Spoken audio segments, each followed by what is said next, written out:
बिस्मिल्लाहिर्रहमानिर्रहीम। मैं Anwar Khan पातवाना YouTube channel की वसातत से आपसे मुखातिब हूँ।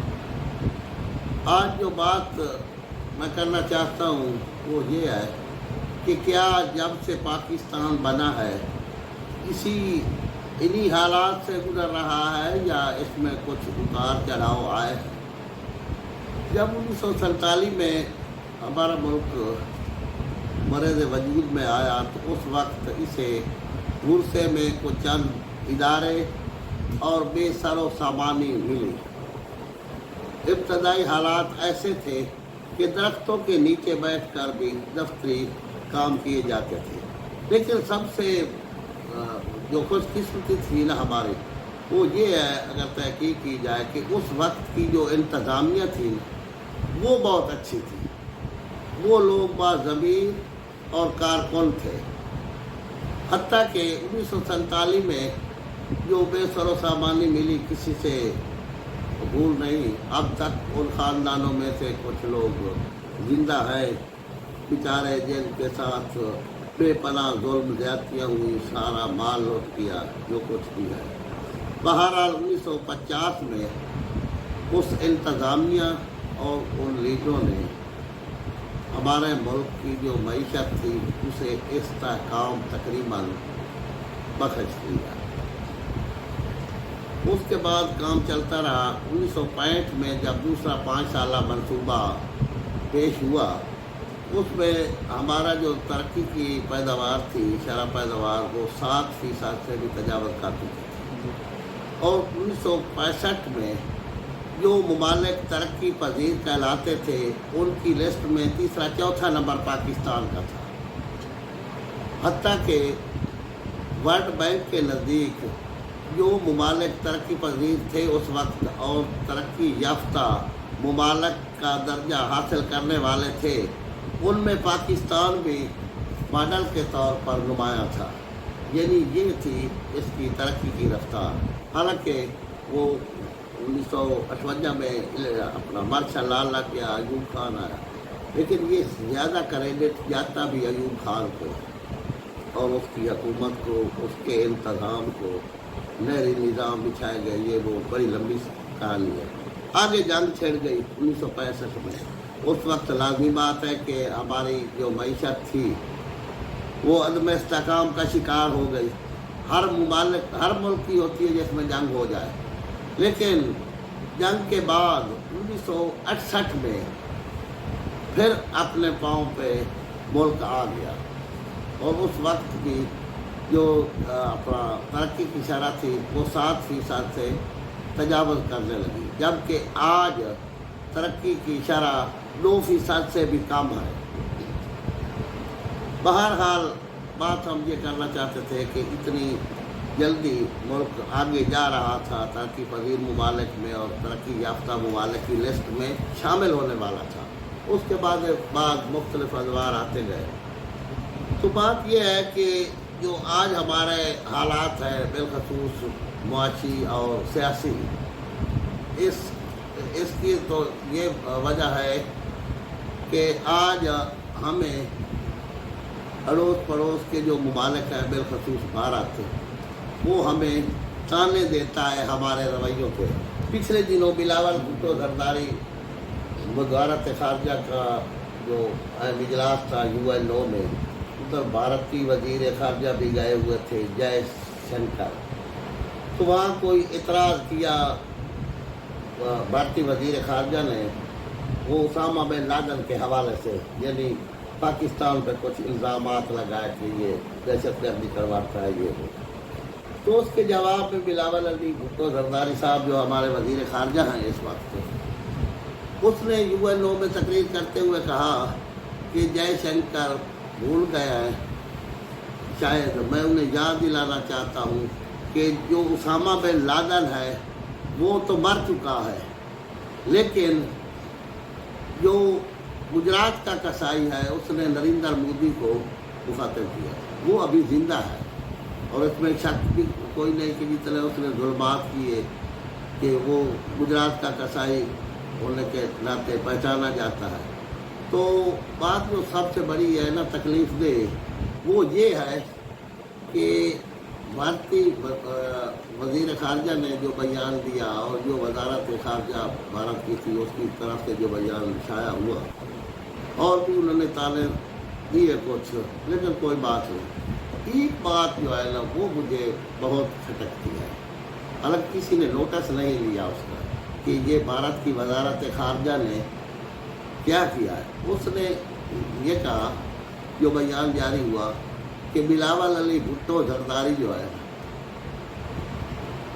اس نے زیادتی کی ہے، نازیبا زبان نریندر مودی کے خلاف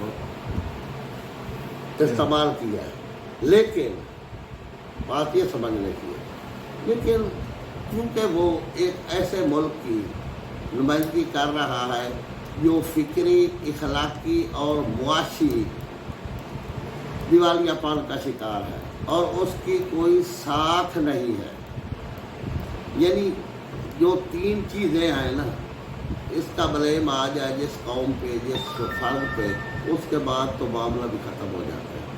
کہ اس نے فکری طور پر بھی ہمیں دیوالیہ قرار دیا بحیثیت قوم پہ، کہ وہ ایسے ملک کی نمائندگی کر رہا ہے جو فکری، اخلاقی اور معاشی لحاظ سے دیوالیہ پان کا شکار ہے اور اس کی کوئی ساکھ نہیں ہے۔ تو ہمیں اس طرف توجہ دینی چاہیے، بجائے یہ کہ انہیں ہم تان و تشنیع کریں۔ ہمیں اپنے گریبان میں جھانکنا چاہیے کہ اس نے جو یہ بات کی ہے، کیا یہ بحیثیت قوم ہم پہ لاگو ہوتی ہے؟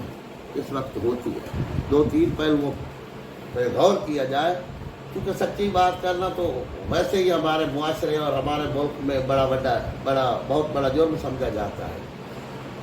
میرے خیال میں اخلاقی طور پر جو اس نے دیوالیہ پان کی نشاندہی کی ہے ہماری، وہ اس نے اس بات کی طرف اشارہ کیا ہے کہ میری سمجھ میں نہیں آیا کہ کوئی ہمارا حکمران یا کوئی لیڈر یا کوئی اہم شخصیت کسی غیر ملک میں جائے اور اس ملک میں ہمارے ہی آدمی یا اسی ملک کے رہنے والے لوگ اس کا استقبال گالیوں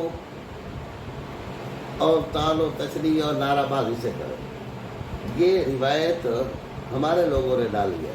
وہ جو وہاں لندن میں رہتے ہیں، کبھی مریم اورنگزیب کے پیچھے پڑے ہیں، کبھی مسجد نبوی میں حتیٰ کہ نعرہ بازی ہوئی ہے، کسی اور ملک کی نہیں سنی۔ تو یہ ہماری ایسی جو باتیں سنیں تو سنتے ہی سر شرم سے جھک جاتے ہیں۔ یہ ہے ہمارا حال اخلاقی طور پر۔ تو اس میں بھی جو گناہ ہے وہ ہمارا سب کا ہے، اس میں کوئی شک نہیں، لیکن زیادہ جو ذمہ داری ہے وہ لیڈروں پہ عائد ہوتی ہے، کیونکہ لیڈر جو ہوتا ہے وہ قوم کا استاد ہوتا ہے، ماسٹر ہوتا ہے، نمائندہ ہوتا ہے، آگے چلنے والا ہوتا ہے، راستہ دکھانے والا ہوتا ہے۔ اس کے ساتھ ساتھ اس نے یہ معاشی طور پر دیوالیہ ہونے کا بھی تانا دیا۔ تو ہم یہ انہیں یاد دلاتے ہیں کہ 1980 کے بعد جو ان کے حالات رہے ہیں، کل کی بات ہے، ہم اسٹوڈنٹ تھے، طالب علم تھے، ہم سب وہ سنتے تھے کہ ان کا سیاسی طور پر عدم استحکام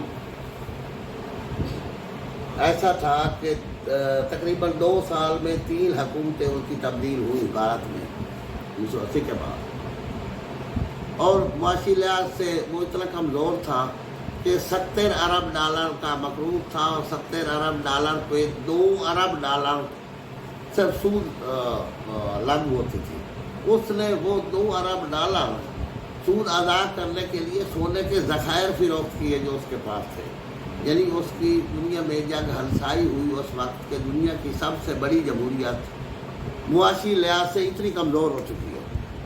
لیکن دیکھتے ہی دیکھتے ان میں کچھ لوگ اچھے آئے، یہ 1-2 آدمی آ جائے نا تو وہ قومیں سمجھ جاتی ہیں۔ وہ کون آئے کہ جب 2004 میں الیکشن ہوئے اور اپنا اتحادی جماعتوں کے ساتھ کانگریس حکومت بنانے میں کامیاب ہو سکتی تھی، یعنی وہ ایسی پوزیشن میں تھی، تو اس وقت ایک سشما سوراج تھی، اب وہ مر چکی ہے، انہی کی اپنا ہندوستان کی بھارتی سیاستدان تھی۔ اس نے کہا کہ اگر سونیا گاندھی کو وزیر اعظم بنا دیا گیا हालांकि उसका उसकी जमात से कोई ताल्लुक नहीं था, वो तो उसकी मुखालिफ थी, ना उसे ये हक था कि ऐसी बात करती कि दूसरी अपोजिट जमात जो है वो सीटें पूरी कर जाती है, ये इलेक्शन विल कर जाती है। तो ये तो उसका प्रोग्राम है कि उसके लीडरों का है कि किसको वज़ीर आज़म बनाते हैं।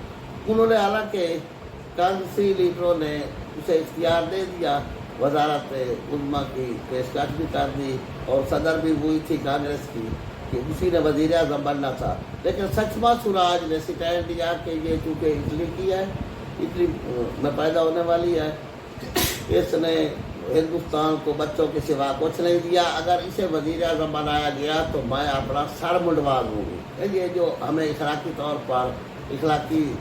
पर दिवालिया होने का ताना देते हैं, ऐसे लोग होते रहे हैं, उनमें भी हुए हैं, हमारे भी दरमियान भी हुए हैं। उसका भी काज काट अच्छा खासा था।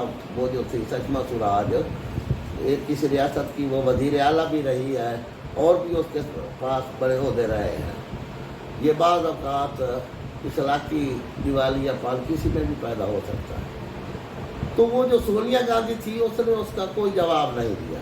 जब उसकी पार्लिमानी पार्टी का इजलास हुआ, पूरी पार्टी और उसके इत्तेहादियों ने उसे इख्तियार दे दिया कि आप वज़ीर आज़म की उम्मीदवार हैं हमारी और हमारे पास नंबर पूरे हैं, आप वज़ीर आज़म बने। लेकिन उसने इनकार कर दिया। उसने कहा कि मैं वज़ारत उज़्मा नहीं संभालूंगी क्योंकि मैं इतना इस बारे एक्सपीरियंस नहीं रखती, और मैं ये चाहती हूँ आप भी मेरी राय से इत्तेफाक करें कि ये जो डॉक्टर मनमोहन सिंह है, क्योंकि वो माहिर मुआशियात था, पहले वज़ीर ख़जाना भी रह चुका था, मैं इसे रिकमेंड करती हूँ कि इसे वज़ीर आज़म भारत का बनाया जाए। अब ज़रूरत भी ऐसे लोगों की है। तो दूसरों ने भी इत्तेफाक कर ली और डॉक्टर मनमोहन सिंह को वज़ीर आज़म बना दिया गया। ये इधर से पंजाब से गालबन ये पैदाइशी है अपना, हमारा जो ज़िला जेलम है जी, ये 1947 में उधर गए थे। बहरहाल खासा पढ़ा लिखा शख्स था। तो बात ये है कि जब वो बाहर निकली तो जितने थे मीडिया वाले, अखबारी नुमाइंदे, इलेक्ट्रॉनिक मीडिया हो या प्रिंट मीडिया हो, सब नुमाइंदों ने उन्हें घेर लिया। तो लाजमी बात है वो लीडर थी, आगे आ रही थी। उसे कहा कि आप तो वज़ीर आज़म की उम्मीदवार बन चुकी हैं। वो सुन रहे थे ना, जाने वालों से पूछ रहे थे कि यही वज़ीर आज़म बनने वाली है। तो सचमा सुराज ने ऐलान कर रखा है कि अगर ये वज़ीर आज़म बनी तो मैं सर मुंडवा दूँगी। तो सोनिया गांधी ने पूरे एतबार से ये कहा कि हमने तो मनमोहन सिंह को वज़ीर आज़म बना दिया है, अब किसी को सर मुंडवाने की ज़रूरत नहीं है। बस यही कोई तबसरा किया। उसके किरदार और इखलाक को भी देखो सचमा सुराज के, और उसने भी जो मुख्तसर का जवाब दिया।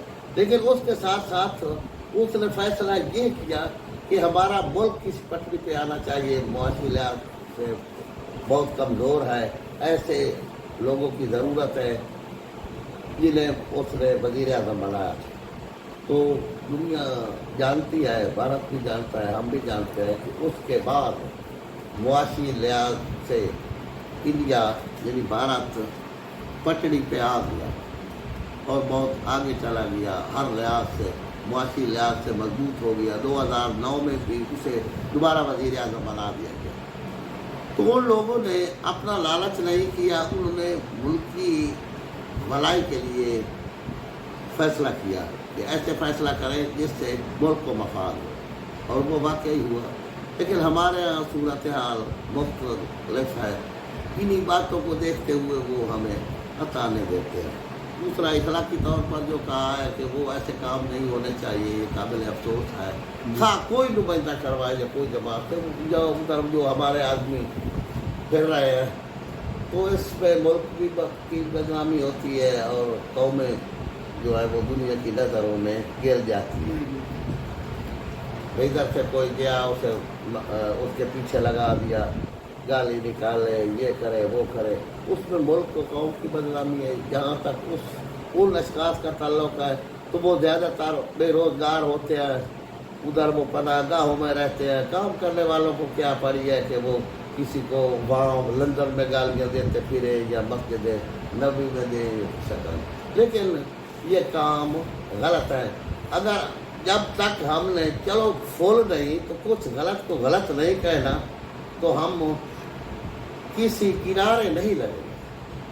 बहरहाल वो कह रहे हैं कि अपना वही भारत आज कहाँ से कहाँ पहुँच चुका है, इतनी बड़ी आबादी है।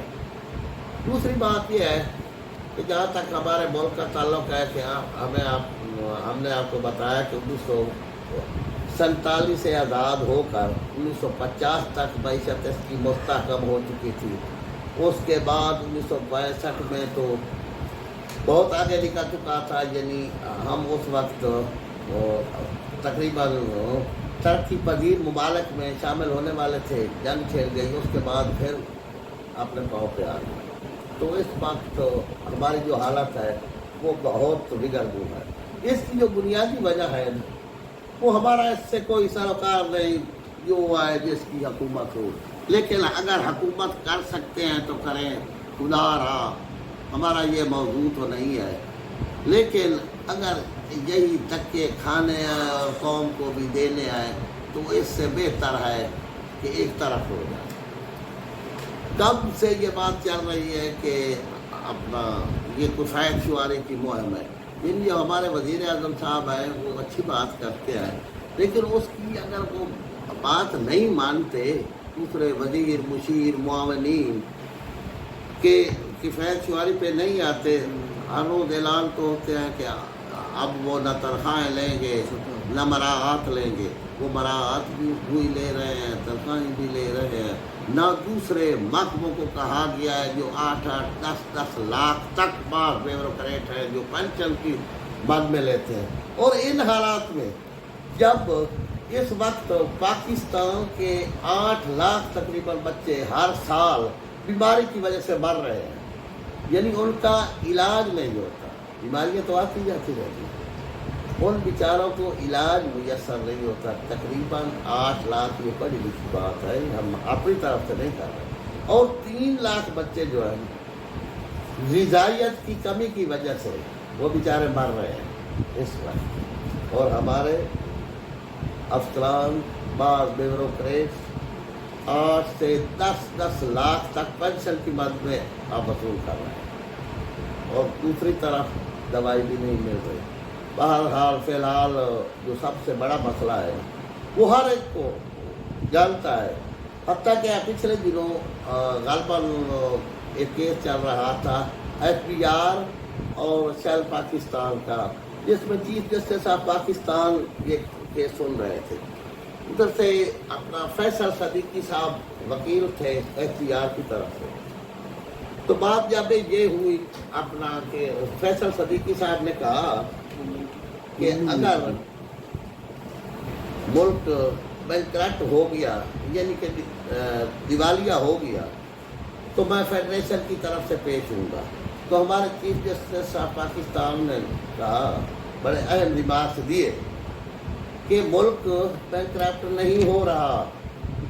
तकरीबन $4 करोड़ रोज़ाना की बुनियाद पर गैर कानूनी तरीके से पाकिस्तान से बाहर जा रहे हैं, यानी स्मिंगल हो रहे हैं।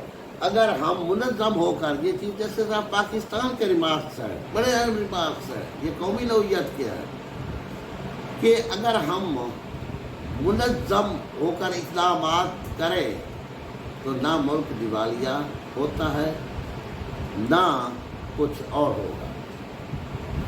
तो हमें चाहिए कि, और इसके बाद जो सबसे बड़ा मसला है ना, यानी वो ये है, वो दो लफ्ज़ों में बात करना चाहते हैं। अगर इन पे काबू पा ले, यही ठीक है, उधर भी जाए IMF की तरफ भी जाते रहे, लेकिन जब तक हम डॉलर की स्मगलिंग नहीं रोकेंगे, ये दूसरी चीज़ों की आगे गंदम आने वाली है। ये गंदम और चावल ज़्यादातर अफगानिस्तान को स्मगल हो जाता है, पाकिस्तानी कौम भूख से मरती है। अपनी चीज़ें ये स्मगलर, ये चंद जो लोग हमारे क्या है, ये तो मुआशी दहशतगर्द है। अगर कोई आ गया हुक्मरानी के जो असूल जानता है तो कम अज़ कम इन सज़ाए मौत होगी जो मुआशी तौर पर दहशतगर्दी फैला रहे हैं। اور ان کے وارے نہارے ہیں، سمجھ اور ذخیرہ اندوزی، یعنی یہ چیزوں کی قلت کر لیتے ہیں۔ تھوڑے پہ بات ختم کرتے ہیں۔ کل کی بات ہے، پرسوں کی، ہمارے جنگ میں شکر گنج مل سے ہمارے یہ جو موجودہ ڈی سی صاحب بیٹھے ہیں، عبداللہ دستگیر ہیں یا خرم، عبداللہ خرم صاحب، یہ جو ڈی سی صاحب اس وقت آئے ہیں جنگ ڈپٹی کمشنر، اس کی نگرانی میں چھاپا مارا گیا ہے۔ 5000 بوری جو ریکارڈ میں نہیں تھی، یعنی وہ ذخیرہ اندوزی کی مد میں انہوں نے رکھی ہوئی تھی، کہیں جانی تھی، وہ پکڑ کر لایا ہے، پرسوں کی بات ہے۔ اسی طرح اس نے کارروائیاں اور بھی کی ہیں، کچھ آٹا پکڑا ہے ملوں کا۔ اس وقت تو آٹے کا بحران نہیں ہے، چلو کوالٹی اس کی کم ہے تو عوام کو آٹا مل رہا ہے۔ یعنی تعیناتی صرف اچھے ایس پی اور اچھے ڈی سی کی کرتے جائیں نا۔ بڑے آدمی ہیں، بڑے لوگ ہیں ہمارے پاس، ایماندار بھی، یہ سب تو نہیں نا تو بے ایمان خدا نخواستہ۔ لیکن اس طرف توجہ دی جائے، جرائت کی طرف توجہ دی جائے، لایا سٹراک کی طرف توجہ دی جائے۔ جب تک ہم اپنے سورسز پہ قابو نہیں پائیں گے، سمیٹیں گے نہیں، انہیں ترقی نہیں دیں گے، تو کب تک IMF کی طرف دیکھتے رہیں گے، قطر کی طرف دیکھتے رہیں گے، یا دوسرے ممالک ہمیں امداد دیتے رہیں گے؟ تو ہم درخواست کریں گے حکومت پاکستان سے کہ یہی نہیں کہ مساق معیشت پر ہم سیاستدانوں کو بلا رہے ہیں، یہ ضروری نہیں کہ یہی اسٹیک ہولڈر ہے۔